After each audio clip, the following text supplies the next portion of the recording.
Okay, so good afternoon, good evening to all of you. It's so good to see you again. Many familiar faces, and I'm very excited to have Dr. Ford with us this evening, and I'm really glad that so many of you have chosen to come and listen to him. So we'll start off with an introduction. I'm Dr. Fanny Brewster, as many of you know, and some of you may not know. And we also have board members from the Diversity Council who are showing up tonight to be with us. So I'm going to invite them to be recognized. Indushree Rajan is here, Dr. Rajan, and also, let me find you, Vanessa Black, even though it says Norma Mesa, we have two Norma Mesas tonight. So, but Vanessa Black, there she is. That is a individual, great student who is also on the Diversity Council. We have Lisa Runyon, who is also on our council. Diane Travis Teague Ford, Travis Teague, who we all know, not Ford. She's not with Dr. Ford, different. So there's Diane, her image, and she'll be on in person, I'm sure, in a moment. Let's see, we have Dr. Rika, who's here. There she is, waving at us. And Deborah Clough, who is on our board still, but will be leaving us shortly, unfortunately, but she's still here for the moment. We also have Carla Wiley, who's with our library staff. She's also on our council. And hi, Carla. And let's see, did I miss anyone? No? Yeah, the Corian, who is new to our committee. Okay, let's see. Let's see a raise of hand. Oh, Corian there. Corian is new to our council. Welcome. Good to see you. Thank you. And who else? Did you say I missed someone else, Norma? No, that is it. No. Anna is not able to participate tonight. Okay, that's fine. So I just want to say welcome to all of you for taking time out on your Monday afternoon to be with us. I am going to begin us with a myth from Dahomey. I thought it would be a good way to introduce Dr. Ford. And then I'll do an official introduction of Dr. Ford, and then he will be speaking with us. Our meeting time has been scheduled for approximately 2 hours. We may end a little bit sooner than that. We'll see how the energy flows. Dr. Ford will talk with us, and then he will ask you to talk with him so that we can have a back and forth exchange with one another, which I think will be interesting for all of us. And so first I'll start off with a myth in recognition of our guest tonight, and just for us to have something to consider. So this is the myth of Mawu. Riding in the mouth of a great snake came Mawu to create the world, making mountains, rivers, and valleys along the snake's serpentine course. The better to view creation, she made a great fire in the sky and added to the world elephants and lions, giraffes and wildebeests in great herds, bands of monkeys, as well as people. Her work accomplished, she sent the snake under the earth, where coiled up it would support the weight of the creation, and Mawu retired to the lofty jungle realm of heaven. Before long, the people began to fight among themselves, having forgotten that it was Mawu who had provided them not only with the world to live on, but more important, with part of herself, the essence of life, their souls, a force called Sekpoli. To fight someone was thus to fight Mawu as well. Seeing all this turmoil, Mawu's daughters and granddaughters set out through the lands of Dahomey to remind people of the wisdom of Mawu, and encountered an insolent braggart named Awi, who boasted that he was just as powerful as Mawu. Among his powers of music and magic, he too blustered, could make life, and many people began to believe. To prove it, he threw 2 balls of silk into the air and climbed up the threads through the clouds into the jungle of heaven, where he challenged Mawu, saying his powers were as great as hers. He chopped down a tree and carved on it all the features of a person. When he was finished, he stepped back and said, "I have created a person." Mawu observed the wooden figure lying on the ground. "How is it," she said, "that your person doesn't smile, doesn't walk, doesn't dance and chant in thanks to you? You should breathe sekpoli into it, the essence of life." Awu gulped an enormous breath of air and blew out so mightily that the jungle of heaven quivered as in a storm. But his person lay still and mute on the ground.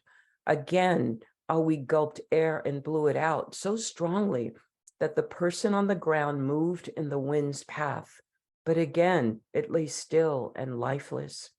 After 2 more attempts, Awi knew he was defeated and hung his head in shame. Only Mawu, he confessed, could make life. Only Mawu was wise. He was humbled and said he would return to the world below and explain this. But Mawu knew that Awi was at heart a charlatan, and once he returned to earth, would boast again. She made him a bowl of cereal to eat before his journey, into which she had put the seed of death. Only when Awi had finished eating did he learn of the seed he had eaten and would carry back to earth. Mawu sent him off to explain that only Mawu could breathe the breath of life into people, and unless they value this gift greatly, she could also suck it out when she chose. So that's the myth of Mawu, creation myth. So what I'd like to do is I'd like to go to a few words that I want to say about Dr. Ford and share some information about him.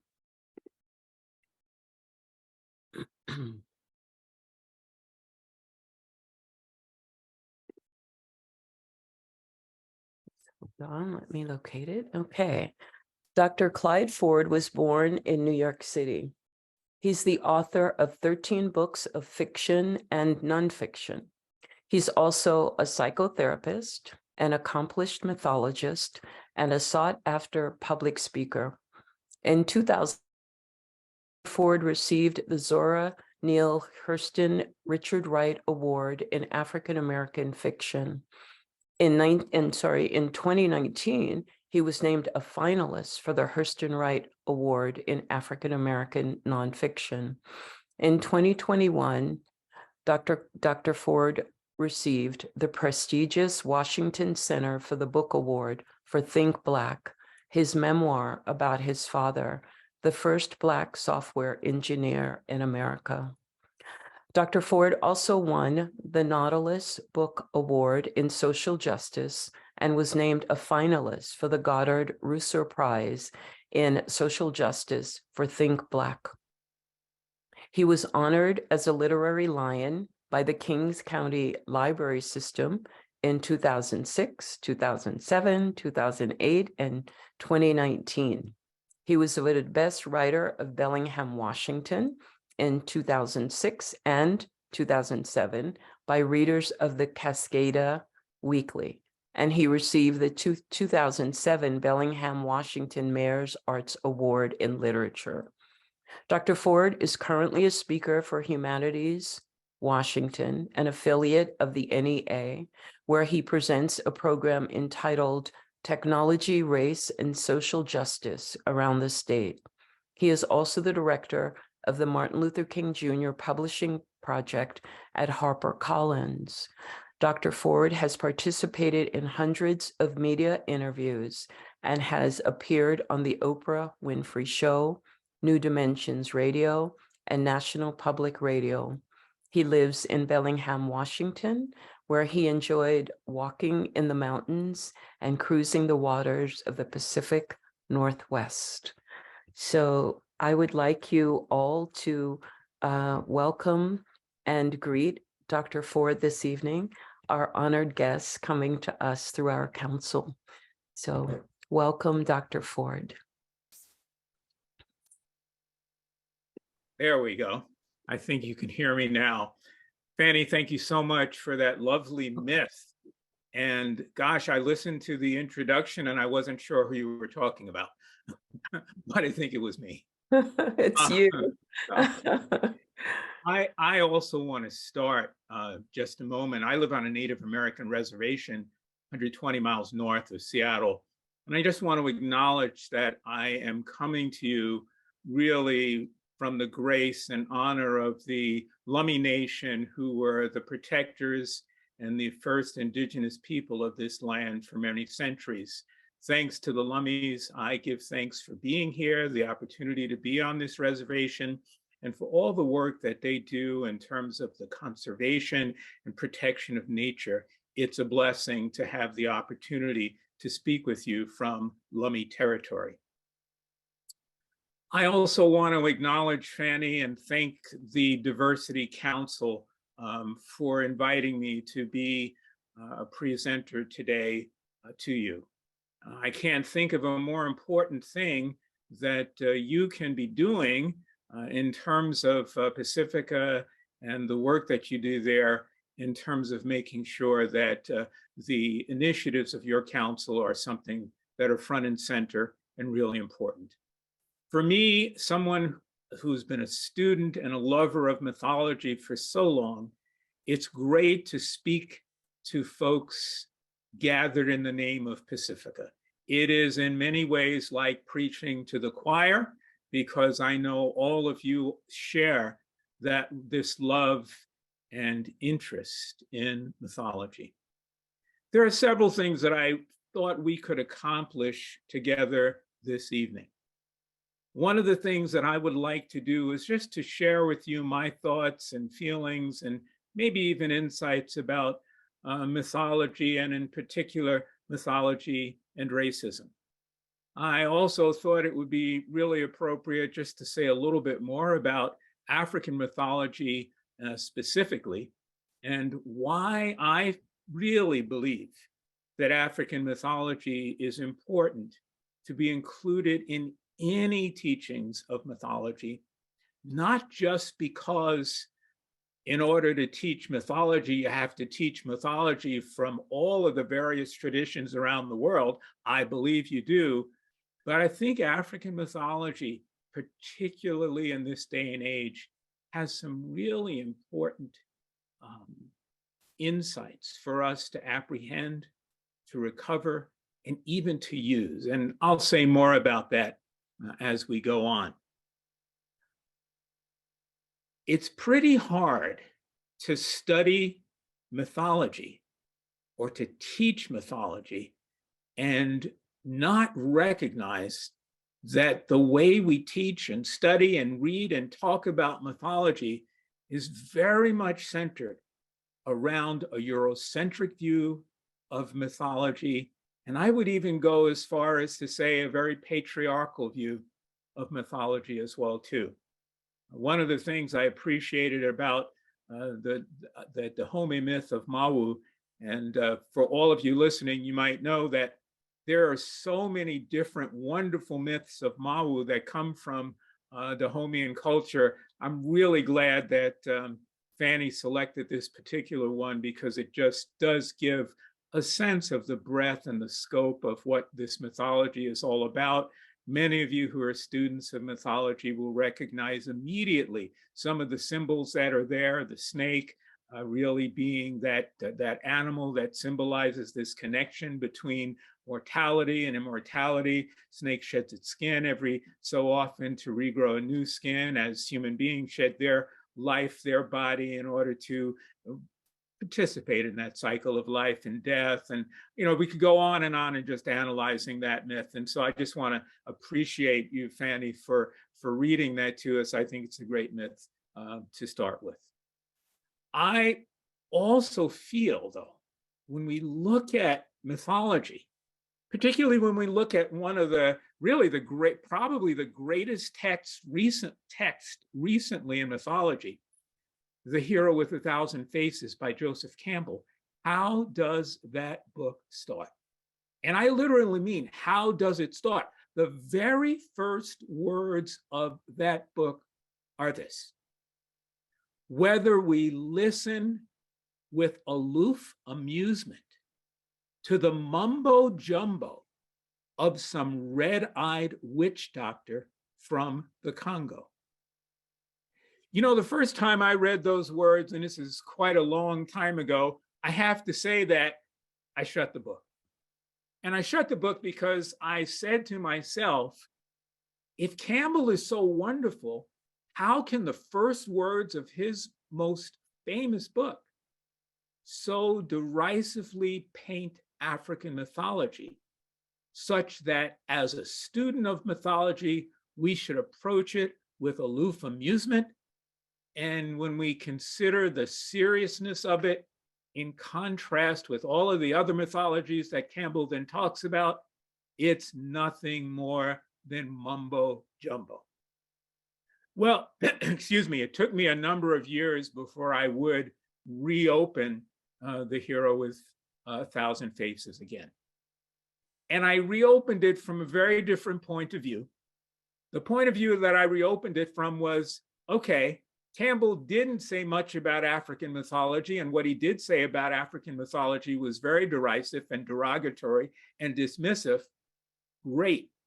That created this wonderful opportunity for me, because if Campbell was right, then he was not just right about Eurocentric mythology. He was not just right about South Asian mythology. He was not just right about South American mythology. He was not just right about Native American mythology.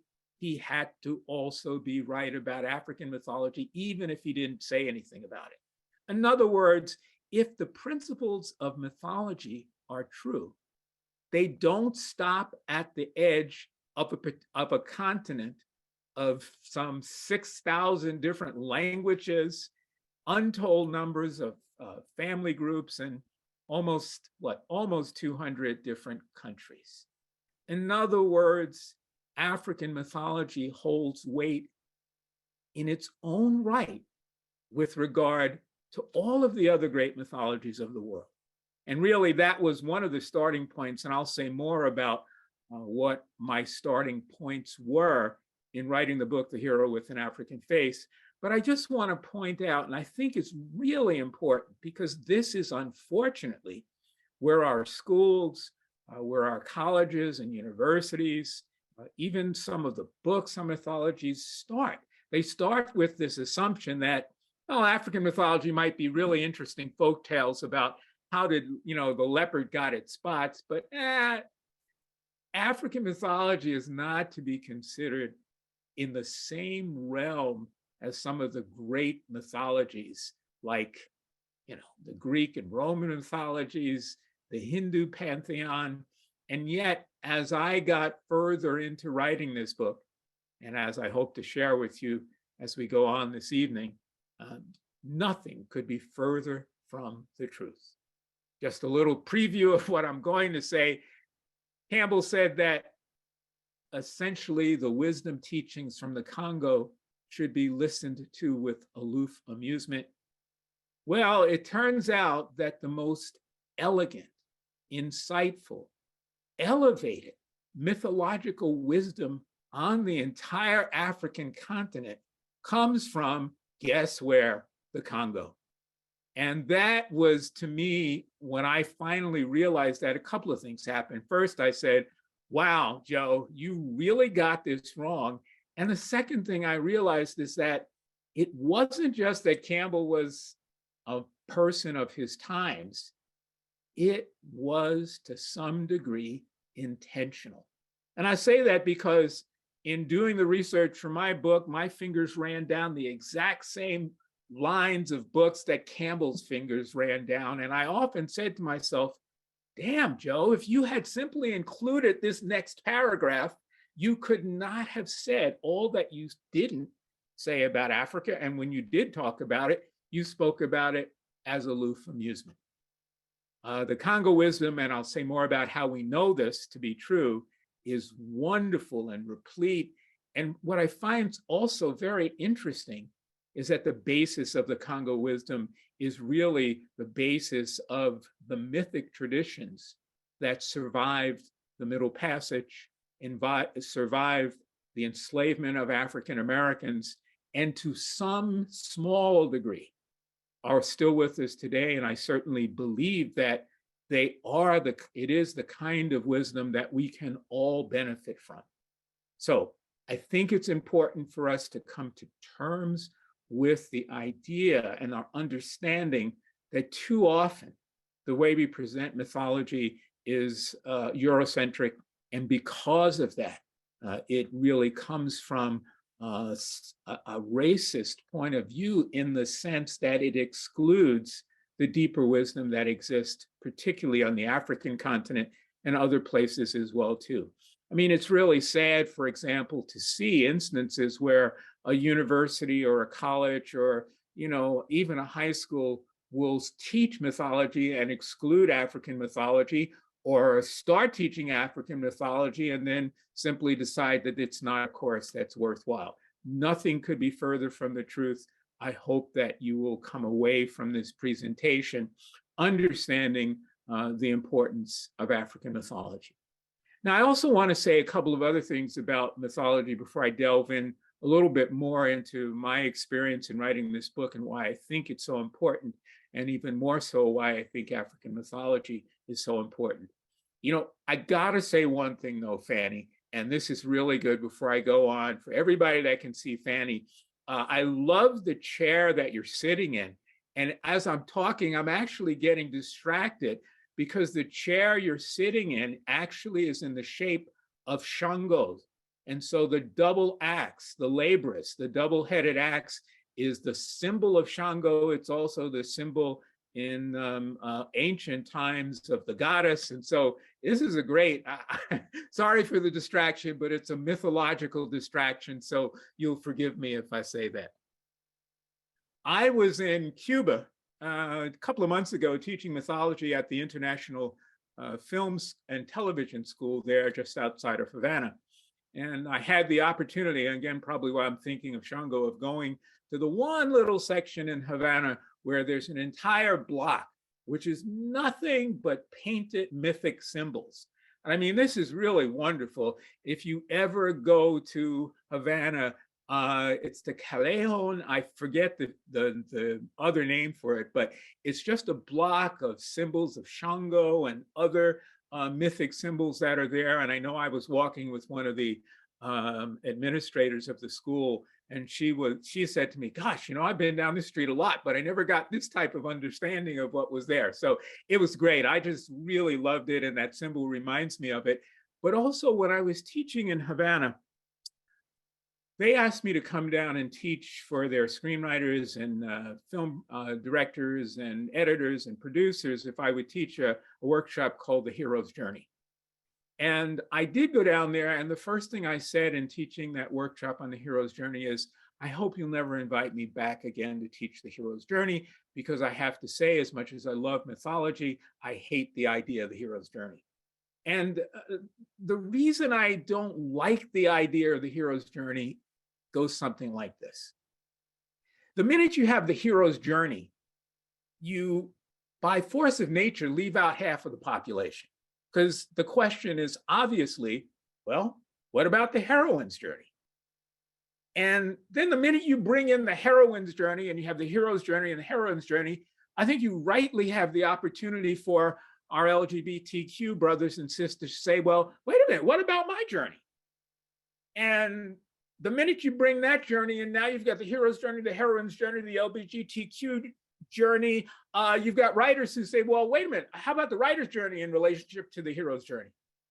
And my sense is that we really have gotten off track in understanding what's more important than the hero's journey or the heroine's journey or the LGBTQ journey or the writer's journey, and all these different things which are kind of based around this idea of the hero's journey, is that there is a mythic journey that may be inflected differently for men and women and our LGBTQ brothers and sisters and writers and all of the other ways that that is presented. But what is most important is not the inflection, not the clothes that that journey wears, but the deeper meaning and the deeper symbolic importance of aspects of that mythic journey. There's a wonderful story from the Tonga of Mozambique, who have a particular ritual that I think really kind of illustrates this in a very nice way. So for the Tonga of Mozambique, and remember, ritual is myth enacted, myth is ritual encoded. So when you're talking about ritual, you're talking about myth, really. And when you're talking about myth, if it's enacted, you're talking about ritual. So the Tonga of Mozambique have a ritual associated with menstruating women. And they are then, and before you jump to conclusion, I hope you let me finish all that I'm saying. Menstruating women are separated in a hut. And you'll say, oh yeah, so that happens in lots of cultures. It's an indication of how women are treated differently. But to this, the Tonga adds something different. Both men going out to hunt and men going out as warriors have to be in the same hut as menstruating women. The idea there is, and this is why I think it's so important, in that it's a different inflection of the same mythic, deeper idea. Obviously, men aren't sharing the same physical transformations that are going on in their body as menstruating women are.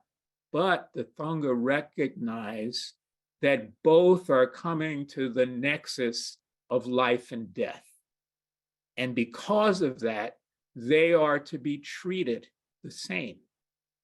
And that's my sense of mythology. You can look at it from a Jungian point of view.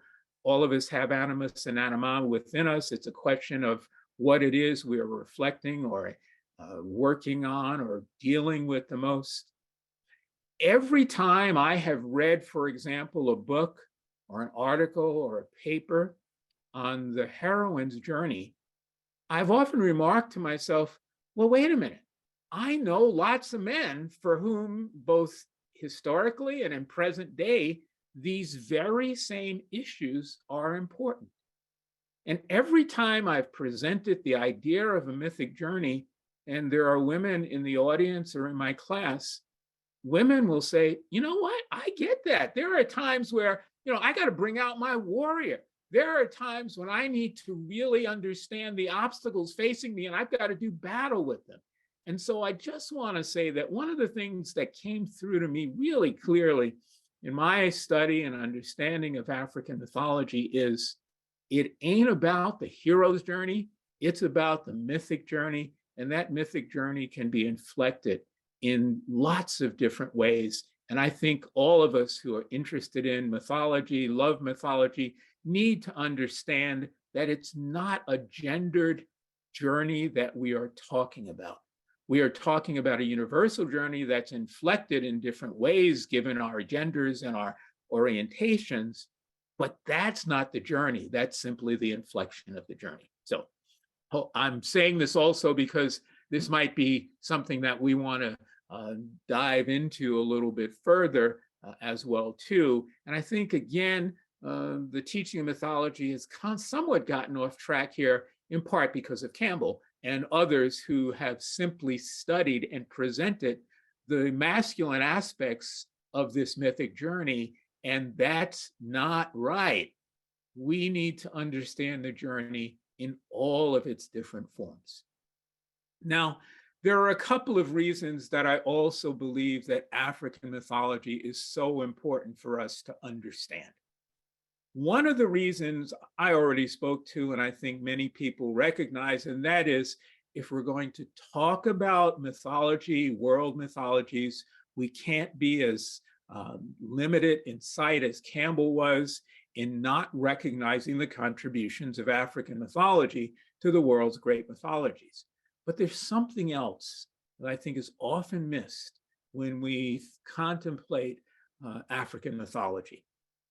Most of the mythologies we talk and teach and read about are mythologies that are thousands of years old. We struggle, sometimes strain, even stretch to adapt those mythologies to the issues that we deal with in the present age. I'm going to talk to you about my introduction to African mythology and myths that are less than 1,000 years old. In fact, myths that are only 500 or 600 years old, and how those myths reflect addressing social issues that are still present with us today. That is a beauty that I see in African mythology more strongly than I see in any of the other world's great mythologies. And by that, I mean African mythology is really, as Campbell often said, mythology has to deal with the present moment that people are living in. Wow, it may be 500 or 600 years old, but African myth, I hope you'll see as I tell you the following story, really does address some of these very pressing social issues that are current with us today. And I'm not just talking about gendered issues. So when I had the opportunity to write this book, The Hero with an African Face, I actually got a call from a luminary editor then at the time at Bantam Doubleday Dell. Her name was Tony Burbank, and Tony said, Clyde, I've got a book that I think you're the right person to write. I still have the discretionary power to buy books. Wow, when you get a call like that, you basically drop everything and you say, yes, Tony, what book? What do you want me to write? Because it's very rare, particularly in this day and age, that an author gets an editor to call them and say, I got a book for you to write. And the book was on African mythology. So I was extremely excited about it. The first thing I did is I went to my friends in academia with certain questions. Now, as a psychotherapist, and Fanny didn't mention, because I didn't have it in that bio, that I'm also a chiropractor. So I did my postdoc training after chiropractic school at the New York Psychosynthesis Institute. Now, one of the things I was aware of, both in working with clients and their physical issues and also emotional and psychological issues, particularly related to trauma, is you could tell where a client was in their healing process based on the stories that they told you about themselves. And that was always a good clue to me. I would ask clients, what's going on and what's taking place for you. Often when we were doing any somatic work with the body, I would ask them to be involved in what's the story that this part of their body or their bodies are telling them.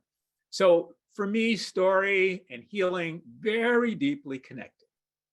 So I started to ask myself and my friends in academia, what were the stories that African societies told themselves about their mothers and fathers and daughters and sons and relatives who were ripped from their midst, never to be seen again during the process of enslavement?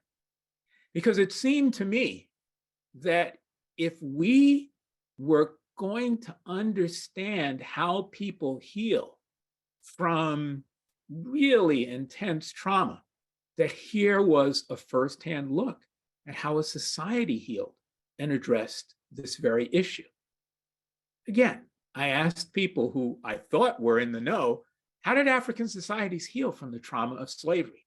And to a person, this is what I heard. Wow, that's a great question. I don't think anybody's ever asked that before. At least nobody that I remember, and no one had an answer for me. How did African societies heal from the trauma of enslaved people ripped from their midst, never to be seen again? I think it's a great question. I think it's a question that certainly impinges on issues of race and racial equity and racial justice today. But I also think that that question of how do we as groups heal from trauma has ramifications and reflections even beyond the direct issues of enslavement and racism. So in those days, this is what, late 90s, late 1990s, and some of you who are old enough will remember what we used to do before the internet. We'd walk the shelves of libraries, how wonderful that used to be. And we just look at titles. At least I did this, and I'm sure some of you did this as well. You just look at titles. And sometimes this title strikes your fancy, and you pull the book out, and it was a way of exploration and discovery. And so I was walking through the section on African mythology, not a huge section, in Western Washington University's library here in my hometown, Bellingham, Washington. And as I was pulling out one book on African mythology, another book, which really wasn't directly about mythology, it was more about ethnography by Wyatt McGaffrey, a scholar on African ethnography, fell on the floor. I mean, literally, I pulled out one, the books were tightly packed, and it fell on the floor. And I take these things as signs. So I said, well, I better have a look at this book that fell on the floor. So I opened the book, and this is like still, I get goosebumps when I say that. I opened to the page that had the myth of how African societies addressed the issue of people ripped from their midst in terms of enslavement. And this is a myth that really was developed probably from more ancient myths, but its particular inflection was developed in the 15th and 16th century. So it's pretty modern in mythological age, and that's why I think it's so important.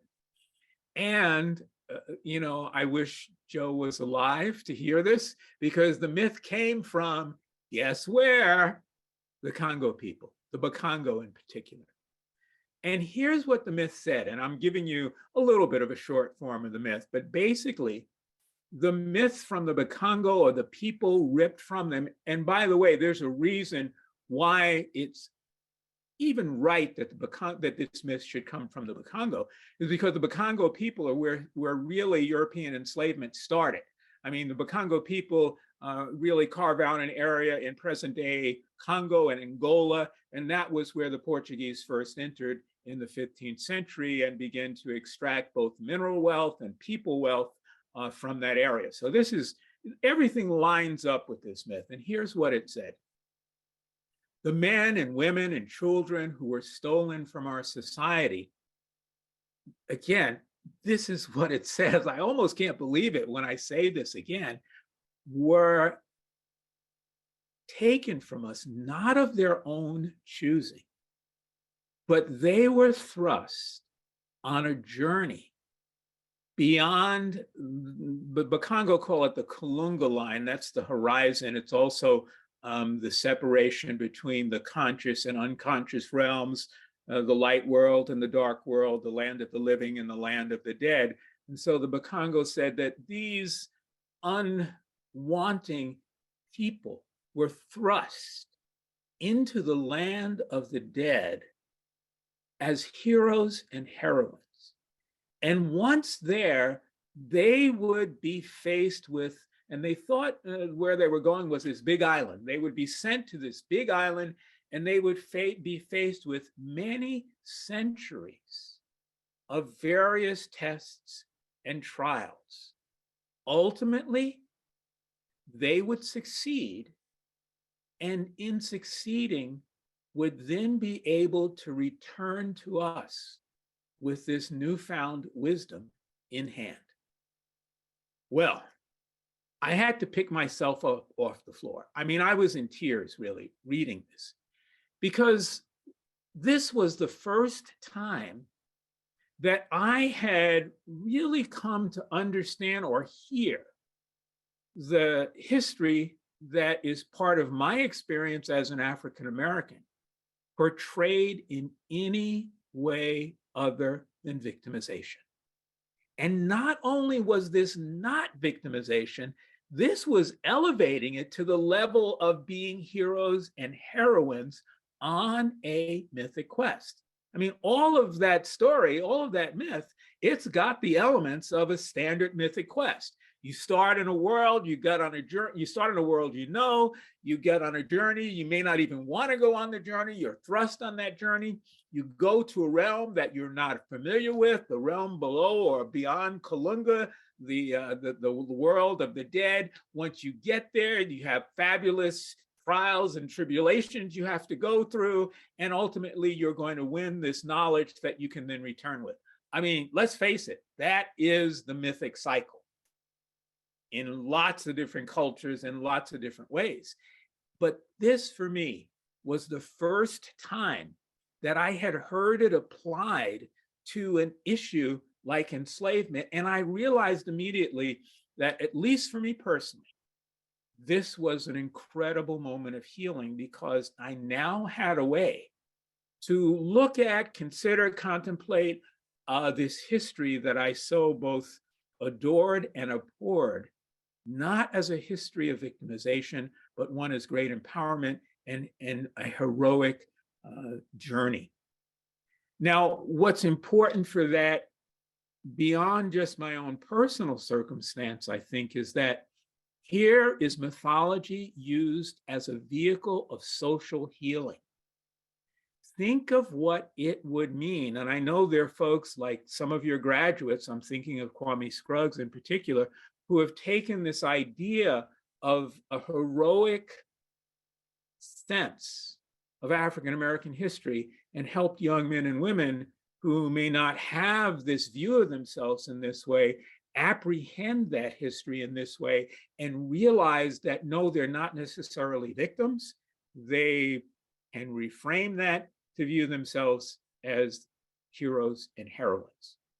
In other words, you could look at, and I did, I wrote about this in The Hero with an African Face.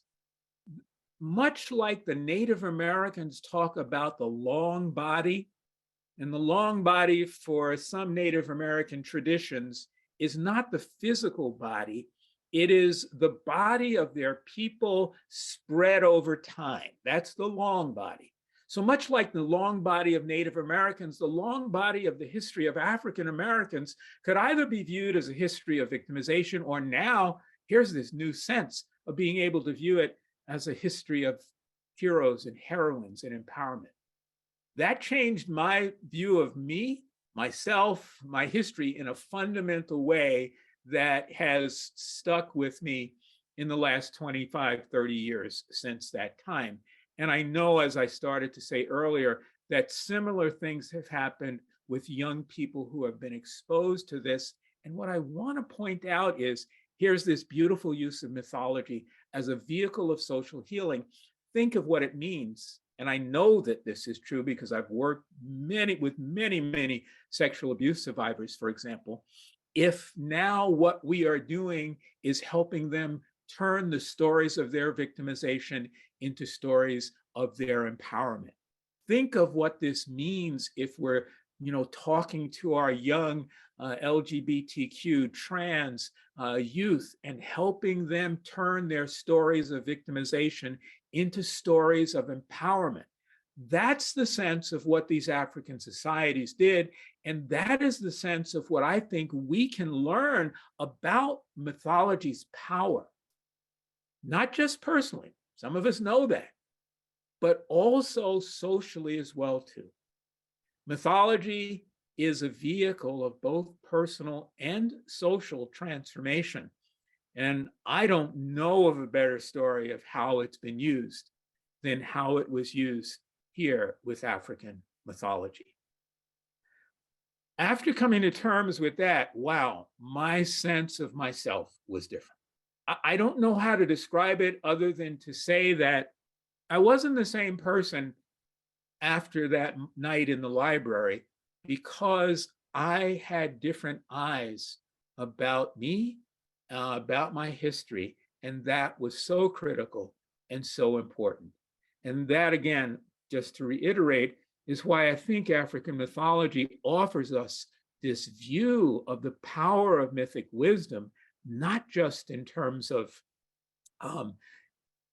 incorporation into the pantheon of mythologies, but in the unique way that African mythology has been forced to deal with some of the real roots of trauma that currently exist in the world today, and what that means about how mythology can be a healing element in terms of these kinds of social issues. Wow. Well, I'm going to just say maybe a few more words about mythology, at least in terms of African mythology, and how I think we might want to approach it, how I attempted to approach it in the book. And then certainly want to open this to any questions, comments, observations, criticisms, objections that you have as well, too. So just to say a little bit more about the book, and maybe I'll start with a little bit of a joke. Not even sure it's a joke, but it's funny to me that now the book is almost 25 years old. We're coming up on the 25th anniversary. And within the last 3 years, I've gotten so much interest in this book that it just amazes me. There's a string quartet in New York that actually produced an entire concert series around the book. And I was like, wow, really? And the book has gotten attention from academics who've rediscovered it and are using it in their teachings, and university and colleges that are using it. And of course, I find all of this really funny, because when the book was published, I'd go knocking on doors and people would say, African mythology? I don't know if we're that interested, including some of the doors that from where you come from. So I just think it's wonderful that the book has its own legs again. And I often say to people, listen, Joseph Campbell, it took him 40 years from publication of The Hero with 1,000 Faces to the PBS special with Bill Morris. So I've still got 15 more years to go. So anyway, a lot of people will ask me, how do you write a book about African mythology? And really, this is what I was faced with as well, too. Because now Africa is not a country. A lot of people incorrectly think it is. Africa's a continent, as I said before, almost 200, at least the last time I checked, almost 200 countries. When I wrote the book, 3,000 language families. Unfortunately, those language families are dying. How do you write a book that's that extensive? How do you even talk about African mythology? And actually, I pondered that for a long time, and I came up with this way of doing it, which actually made it very simple. Yes, Africa is a huge continent, lots of different languages, thousands of languages. Turns out, though, there's only 6 language families, 6 major language families. A language family above the Saharan desert, basically one on the east side below and on the west side, and then one in the Central African area, and then further south. I'm not going to go into all the linguistic details of that. But one of the things that I thought and turned out to be true is that myths flow easily through the path of least resistance. And if you have language families, which means that they're similar languages, you are going to get really similar myths within those language families. And that's exactly what I found. And it was really great, because then it made it easy to present, to digest, to study, and to research African mythology by simply looking at the various language families. So, for example, in East Africa, where the Tonga come from, there's a very typical myth that you find lots of different inflections of the monster that eats the world, that devours the world. And I think I'll probably tell you that before we leave. But that was essentially how I wrote the book, was by looking at these various language families and how the language families then really came together as rivers through which very similar myths flowed. I also just wanted to mention, because I said I would, that Congo was the source of some of the deepest wisdom. And there's a reason why Congo was, and there's that reason really should have been the cue that Campbell had to study African mythology more deeply. But Joe, thank you. You gave me something to do. If you had done it, I wouldn't have had the opportunity. In the late 1800s, there was a Swiss anthropologist named Lamans, not the dancer Lamans, but a very similar spelling. I believe his is spelled with two N's. And Lamans, the anthropologist, did something very, very unique. Instead of the typical anthropologist or ethnographer going into a culture with a pen and a pad and writing down all this stuff and then going and typing it up and publishing it as newfound work, Lamans turned the whole idea on its head. And Lamans went into the Congo and said, look, I want some folks who will come and learn some basic ethnographic skills. And so about 20 or 30 African folks came and learned basic ethnographic skills from Lamans.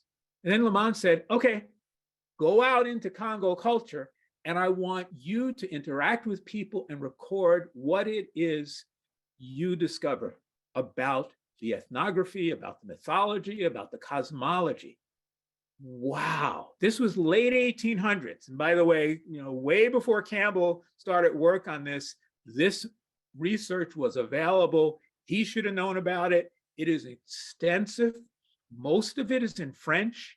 There's some 4,000 pages of ethnography, not written by Europeans about Africa, but written by Africans about African mythology. It's a treasure trove of information.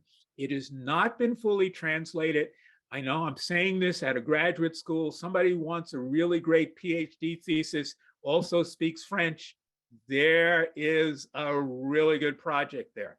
I had the wonderful opportunity to spend time before he passed away with Hukiabu Nseki, who was really during the latter part of 1990s, early 2000s, the premier interpreter of much of this cosmographic information from Congo. It is extensive, it is beautiful, it is deep, it is on par, if not exceeding anything that you might discover in Hindu mythology, certainly Greek mythology, any of the Asian mythologies. And the reason it's there is the very same reason that it's not in other presentations of African mythology. Because Africans did this project, and therefore they're going to bring to it a different sensibility than when Europeans try to write about a culture that they already assume isn't that sophisticated anyway. So just wanted to say that to say there is a body of mythology. I just scratched the surface of Congo cosmology and mythology. There's a lot out there. It hasn't been translated into English. If you speak French and you're interested in really pursuing an area in African mythology in general that has never been pursued, that's the place to go. Okay, I want to stop my presentation by telling you probably one of my favorite African myths. It comes from Eastern Africa, Eastern Southern Africa, and it is the myth of Lutuoloni. So in order to tell a myth, I have to stop being an academic and turn into a storyteller. So if you'll pardon me, I'm going to try to make that transformation in front of you.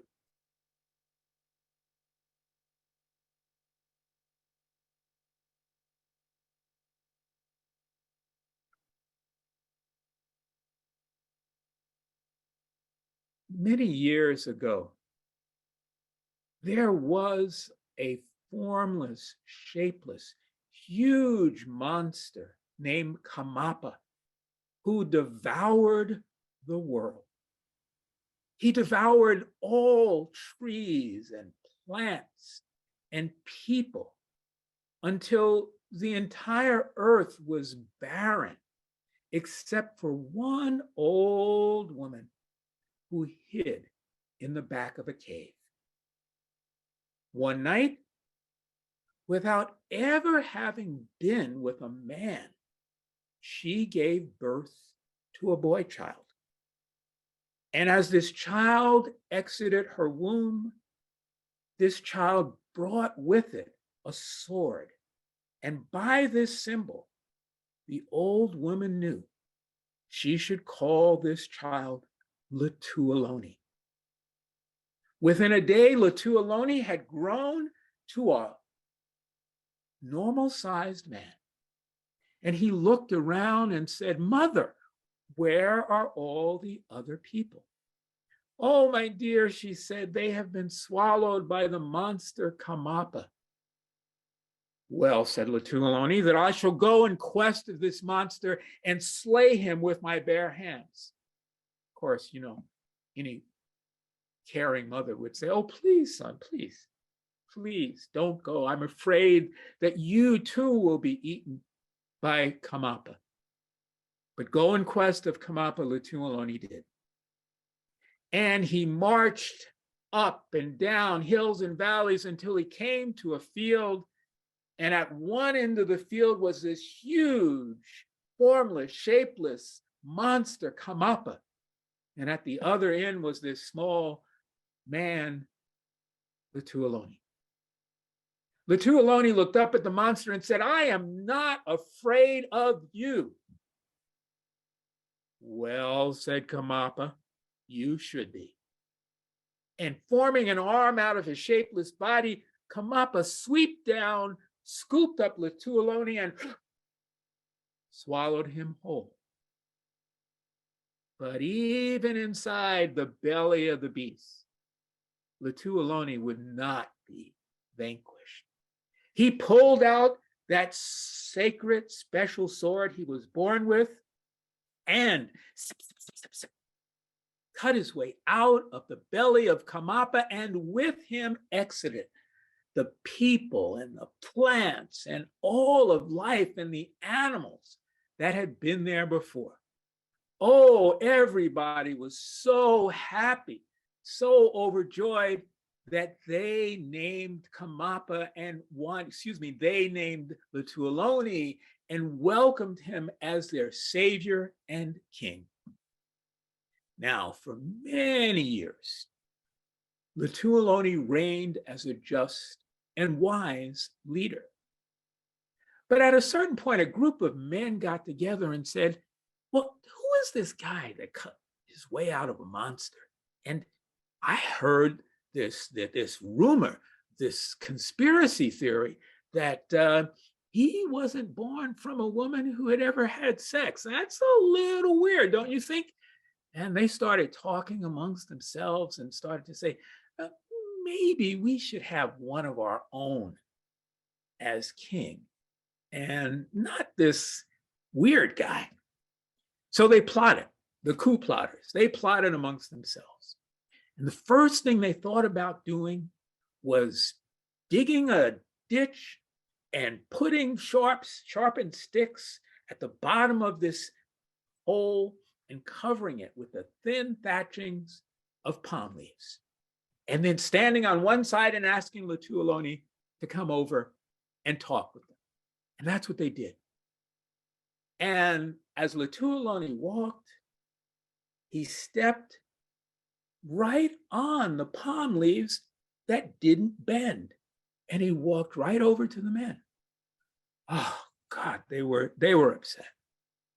So they had another idea. It was the king's custom to speak to the population. And so they set up a podium, a rock, right at the edge of a cliff. And Litualoni spoke, and as Litualoni was ending his speech, the men rushed and pushed the crowd towards Litualoni, hoping they would push him over the cliff, and someone fell, but it wasn't Litualoni. And seeing a man lying at the bottom of the cliff grieved Litualoni so that he rushed to the base of the cliff where the man lay dead and breathed life into the man. Well, the coup plotters didn't like this very much, because now this other opportunity to get rid of Litualoni just didn't work. So they had another idea. It was the custom for the king to lead the men of the village on the hunt. And so when Latualoni led the other men of the village on a hunt, these men conspired to have Latualoni sleeping at the back of a cave for his protection from wild animals, they said, while they would protect the front of the cave. But apparently, unbeknownst to Latualoni, these men got kindling and wood and lit a great fire that engulfed the cave. And they stood outside of the cave just congratulating themselves because they had finally gotten rid of Latualoni, only to find out that a few moments later, here came Latualoni walking right through the fires, not even scathed. Well, Latualoni grew tired of all these attempts to do him harm. And so he willingly walked to these men and gave them the opportunity to take his life.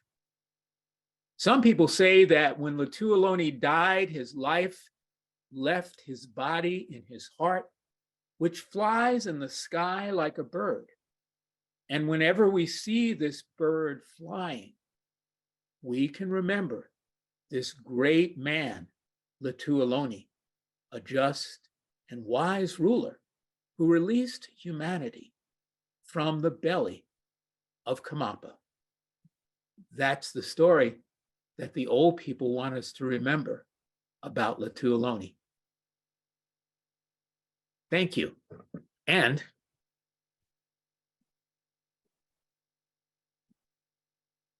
so here, Latualoni comes, the story comes from Lesotho. And just another funny story from me, back in 2001, not long after the book had been published, I was in South Africa, had Christmas dinner actually at the home of the South African ambassador from the United States, who knew that I had written a book and asked me if I would give a reading. So I gave I did the story, told the story of Latualoni. And the ambassador to South Africa and his assistant from Lesotho were sitting right there. So I'm thinking, oh my God, I've got to tell them a story that's from their culture.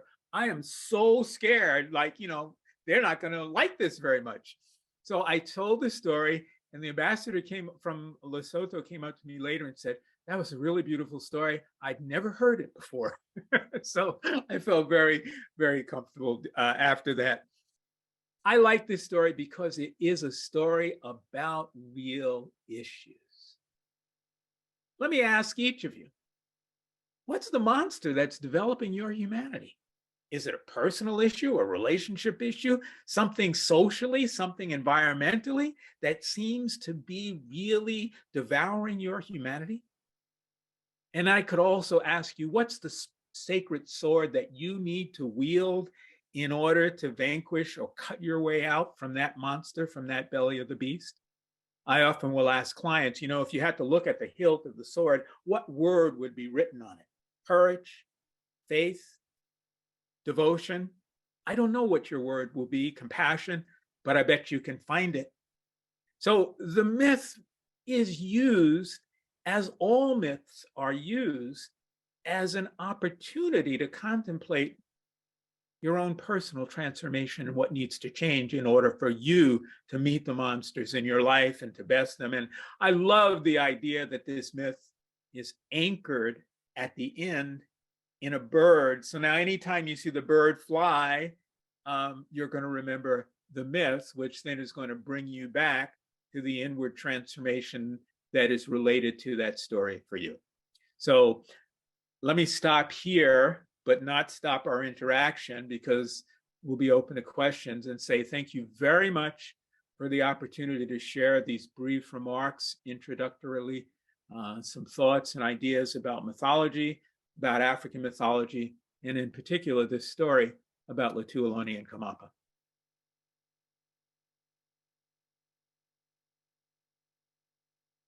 Thank you. So is somebody going to moderate the questions? How are we going to do this? So I will be on screen moderating and Great. also facilitating. And Diane will join us. Also checking the chat. So if you have a question that you'd like to put in the chat, that would be great. You could put it there or be on camera. You can use the reaction button to raise your hand and for comment or a question, or thank you for Dr. Ford.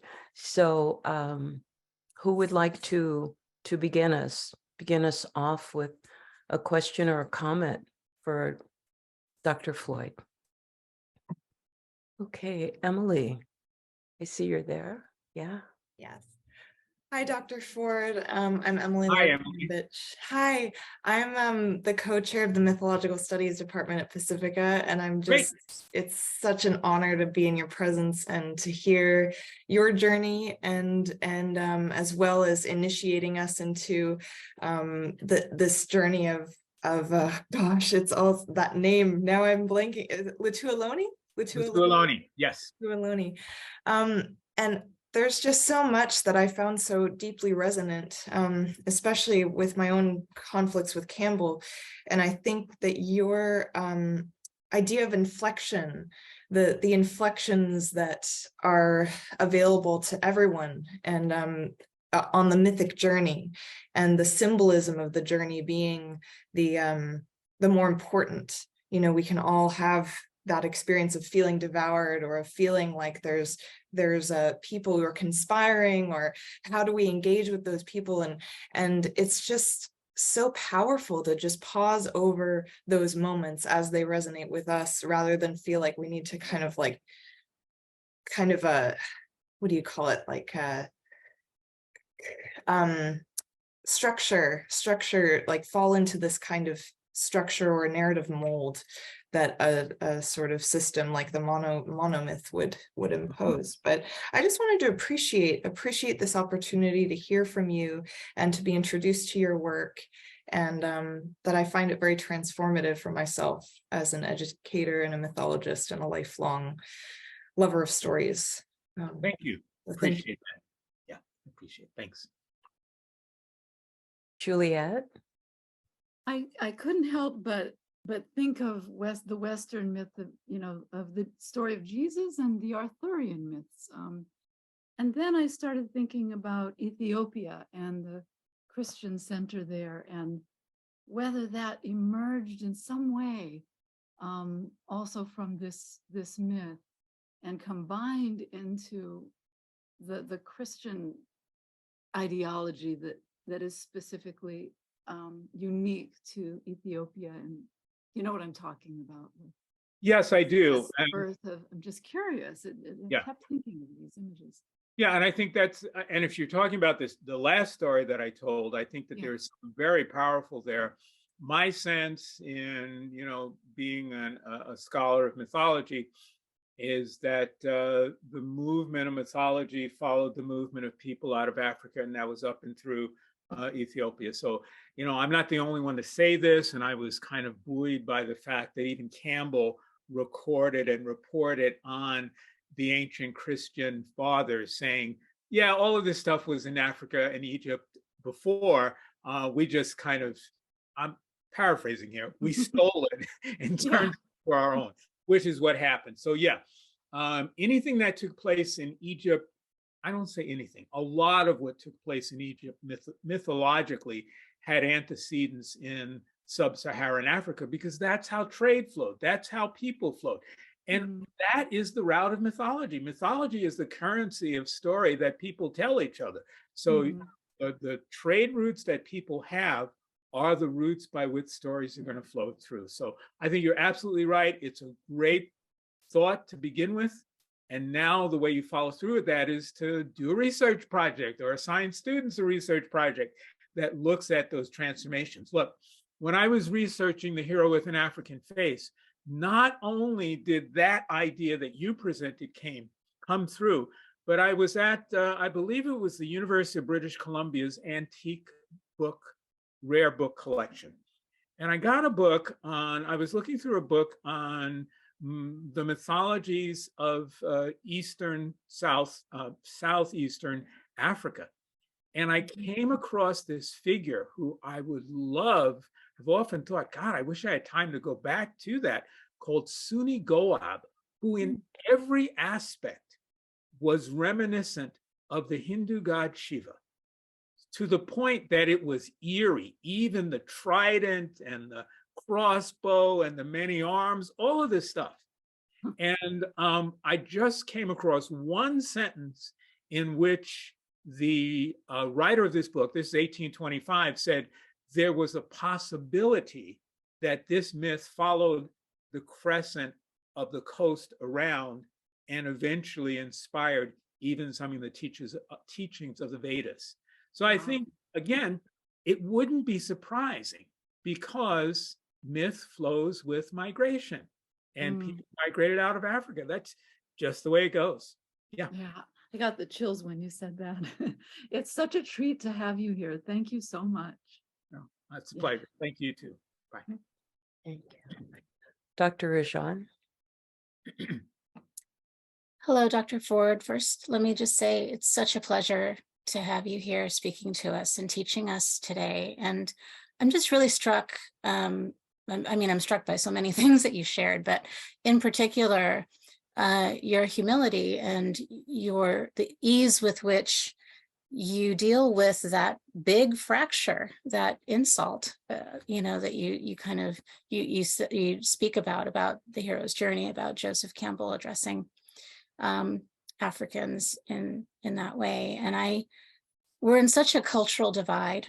And I think, when we talk about DEI issues as we do, and as we're kind of struggling through on campus and also in our larger culture, I'm just curious. I mean, I would imagine that rage was part of your journey at some point.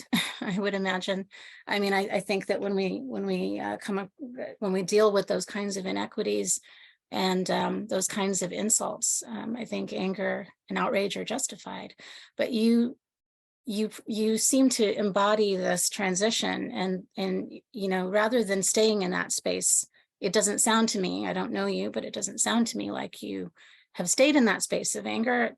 You seemed so humble, and you make that transition to, the opportunity, that how this gap yielded an opportunity for you to speak to what needed to be spoken to. And I just wonder if you could maybe share with us, what would be your wisdom in terms of holding that tension, holding the tension of, yes, I'm angry that my voice has been silenced, but, at the same time, how are we going to move forward out of fracture? So. Yes. I mean, what a great question. Thank you so much for even bringing that up, not just in terms of me personally, because I'll certainly have no problem and I'd love to share that with you, but there's so many people who haven't moved out of that place, as you said, of anger. As a young man, I was a Black Panther, so I know what it's like. I slept with a 38 under my pillow. I know what it's like to be in the midst of that. And I can safely say, making a long story short, that it was that moment of finding that African myth that changed everything for me. Because now, as I said earlier, the anger that really was a result of feeling victimized, now when you take victimization out of that equation, you can't be angry at having a hero's journey or a heroine's journey.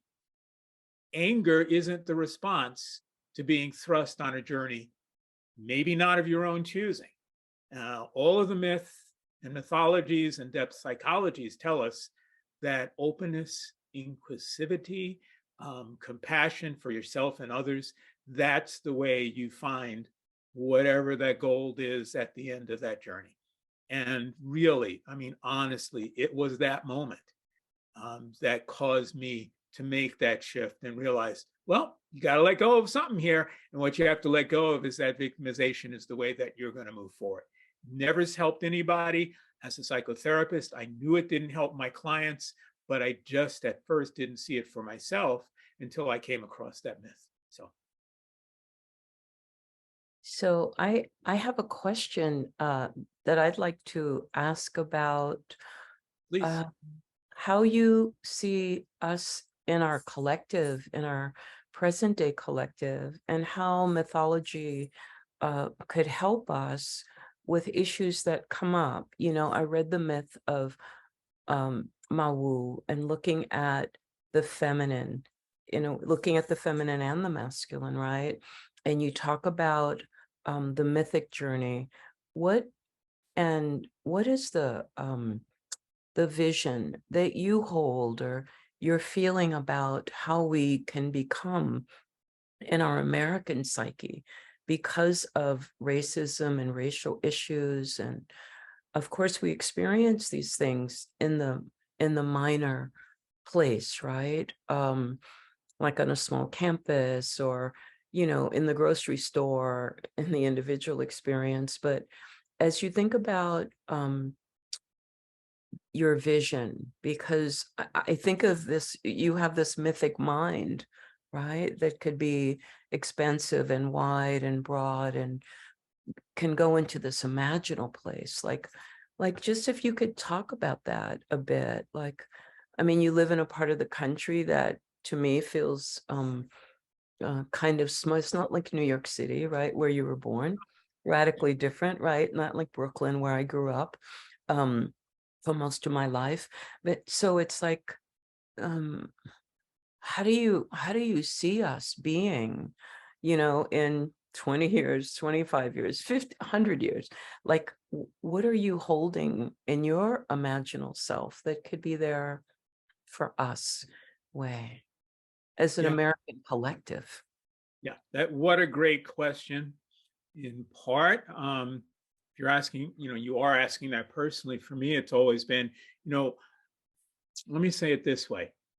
One of the stories I talk about in Hero with an African Face is the experience of walking on the rusted remains of slave chains in the slave castle in Ghana. And this is years before it was a popular destination. This was, you know, when I was a very young man. This is over, oh God, this pushing 60 years ago. And I remember that experience because I really thought I began to hear voices. And voices that I heard said collectively to me, whatever you do in life, my son, make sure it counts for us. And I, going back to those voices, and a number of times, I think that's why I became a writer, is that feeling that maybe this is a way of touching people that might offer them some opportunities for change.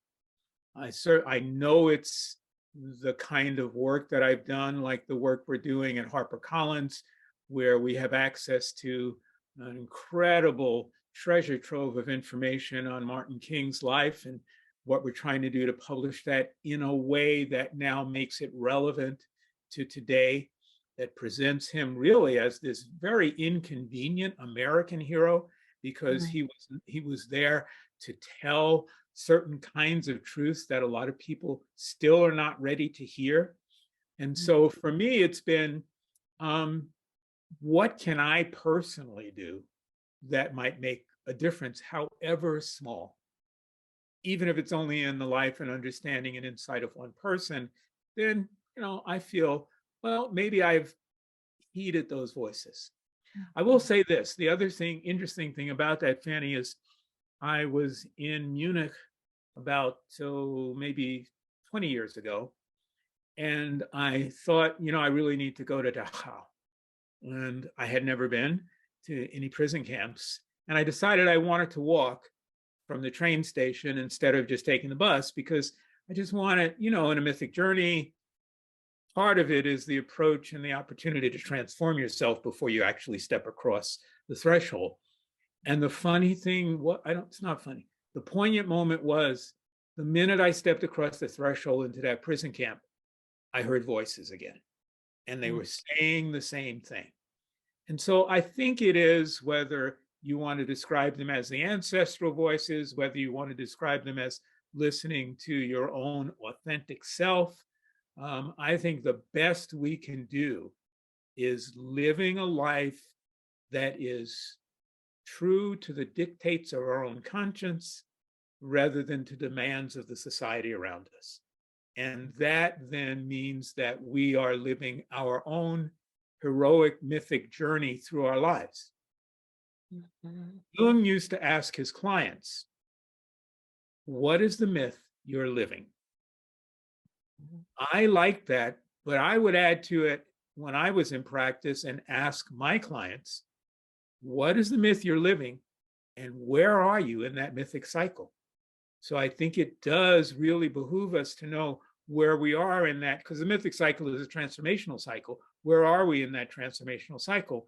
And at different stages in that cycle, you need different things. And so people at different stages in that cycle need different things. And the people we come across at different stages in that cycle need something different from us as well, too. It's not one size fit all. That's why we're therapists. That's why we understand, well, everybody's going to, be able to draw and use something in a little bit different way. So again, it's a short version of a long answer that we could probably spend a lot of time talking about. But if I were to summarize it, I would say the most important piece is living a life in which you are authentic to the dictates of your own conscience. Yeah, that's beautiful. That's beautifully said. Yeah, that's beautifully said. Thank you for that. So are there any more questions, any more comments from anyone for Dr. Floyd? Dr. Ford, yeah? Dr. Clyde, no? Can you hear me, Dr. Brewster? Let's see, Dr. Lee. Now I do, yes, I do hear you. My heart is filled with joy, deep appreciation. Thank you so much. I'm still processing. There's a statement that you made, Dr. Is it Floyd? Ford, like the car. Ford. Thank you, Ford. You know where people are in their healing journey based on the stories they share. And honoring that takes a lot of courage, especially when you are someone who sees potential. So that was a moment in your talk that stopped me in my tracks. I get it. I embrace it, but I just want to share deep appreciation for the time spent today sharing wisdom, insights, and new knowledge with us. Thank you so much. You're welcome. I'm still processing. Thank you. Thank you. Thank you, Dr. Lee. I think it's so rich what you bring to us, Dr. Ford, because I think that there, in the history of Pacifica, we have been thirsty, right, for learnings from Africa and being able to fully embrace the tradition, not because everyone there is pushing back against it, but because depth psychology has had its own difficulty in bringing in individuals of color. In our own American psyche, we have spent so many years repressing the African Holocaust. And even now, as individuals talk about reparations and we look at California, which is saying, oh, yes, we want to give everyone of African ancestry in California $5 million. People are like going, oh, my God, that's shocking. What do they mean? How could that be possible? That, I mean, just the mere idea that that Africanist people could be worthy, entitled to, deserve, whatever language you want to use, it's just shocking to them. And yet there were so many centuries of slavery. How much is it worth for the descendants of those slaves? What is it worth, right, for the descendants that are to come of African American people? So we have a lot of work that we're doing, and I think in our country, all of us, I think, are working, our psyches are working, right? Even those who might say they don't want reparations, the idea that it's there in the conversation now even more and more is making us, I think, more aware. So it doesn't matter if someone has a negation about something. It's like you can negate it and yet it rises up, right? Like things rise up out of the unconscious that needs to be addressed. And so we have to do the acknowledgement, like acknowledging the land that we are on, like at Pacifica, Sishumas land, right? And making an acknowledgement of that. And you acknowledge the land that you're on, and really shifting our consciousness around a willingness to be awake, even if we are resistant in that being awake. Like it's not a bad thing to be woke. And we know about that. People of color, we've been woke for generations and centuries. So more people are waking up. And that's what we need. We want as many people awake as possible. And not just people of color saying that. I mean, Buddhists have been saying that for a long time too. Wake up, right? Wake up. When you go into the Zendo and you're kind of like falling asleep, you're meditating and the teacher comes and hits you to help wake you up, right? So yeah, so I really love what you're presenting today, and how you're being the energy of your presence supports our waking up more at Pacifica and bringing your voice to us, which is unique because we have never had a voice like yours come and talk to us about mythology. We really have not. And so it's a joy really to have you to come and do it for us. Thank you, Fanny. And just make sure we make this not the last time. Absolutely. You're welcome to come and join us anytime you wish. You're welcome. So let me just check in and see if anyone else has a comment or a question before we leave with Dr. Ford tonight. Anyone? Yes, Juliet. You know, I couldn't help but think of George Floyd when a couple of times the name Floyd emerged rather than Ford. And That's right. I just needed to say, maybe we take a moment and honor. Maybe it's coming through or something. I don't know. I don't know. Mm-hmm. Yeah, I noticed that myself, right? I noticed that it's like the converging of the word and the two words and wanting to create that. So yeah. Yeah, because he really represents the worst of you know, what can happen, and how he really was a victim, but maybe we can hold the heroic part of him too. Mm-hmm. Yeah, and I think there's the heroic part of the young woman, Darnella Frazier, who stood there and did the videotape of that moment, and who could have the strength and the power presence, right, to be able to do that and to withstand that. So I think it's an iconic moment that really moved so much in our consciousness and really changed so many things for us. I think it did. And it's one of those moments, like with Dr. King, you know, it's one of those transformative moments that wakes us up more, right? Yeah. And I think Dr. Ford is something about bringing us back to that core, conjured this. So thank you. Thank you for being here. Mm-hmm. Yeah. Thank you, Juliet. Yeah. Corian. Just briefly, I did want to say thank you, Dr. Clyde Ford.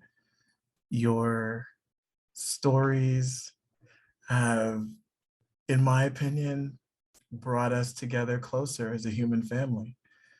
And I'm thankful for the time that you took with us today to share these things, and I look forward to more, for sure. Thank you, Corey. I see that Lindsay put up a question in chat. could I say more about ritual and myth enacted and myth as ritual encoded? So maybe I'll try to do that, and that will be the last thing we do, Fanny. Okay. And really, Lindsay, it's very straightforward. Myth is a compact representation of the enactment of some way of being in the world. And what you'll often see in cultures, and I'm certainly not the first to say this, ethnographers, Campbell said this and others, a lot of times the stories were there because it was a way of transmitting knowledge before writing. And so the stories were the way you transmitted the knowledge of the culture. And the cultural knowledge was enacted in terms of the rituals that the cultures actually enacted.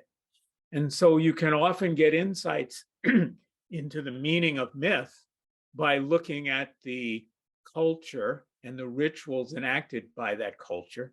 And similarly, you can often get insights into the rituals by looking at the myths that that culture comes from, not just in Africa. You see this, for example, I'm just thinking of, the mystery school at Eleusis and the myths of Persephone and Demeter. And, those are very straightforward, both myths, i.e. stories, but there's also a very particular ritual school that developed around enacting those stories.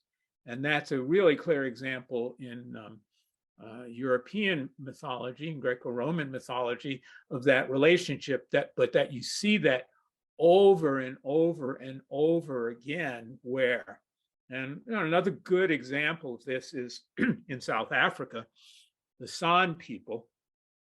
The San people had a relationship with the master animals, which were the eland, that they hunted and used as food, but part of their dance was an eland dance. And the stories were about the eland as the guide to their inner quest. That was the myth.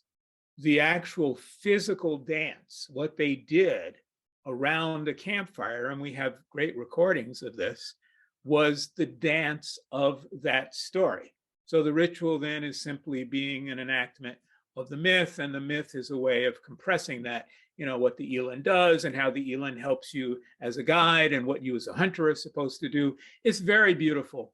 And again, I talk about that in the book. I don't have time to really go into that, but if you're interested, it's a beautiful way in which the San represent that deep connection they have with nature.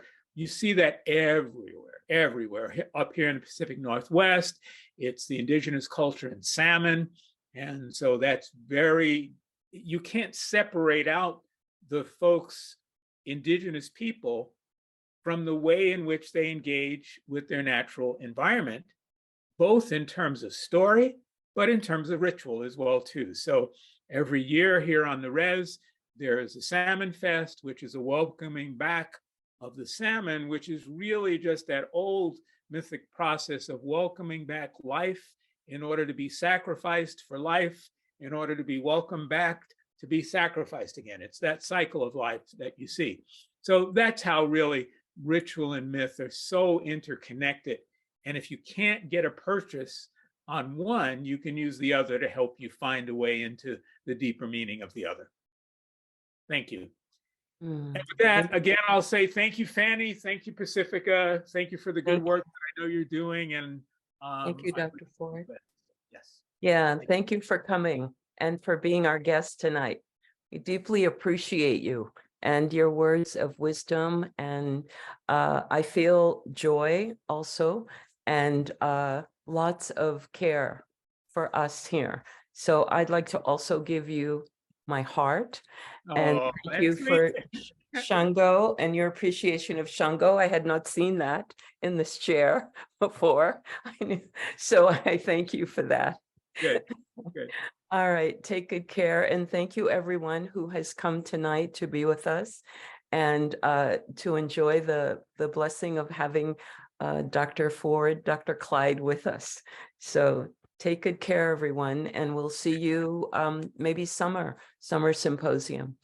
All right. Bye now.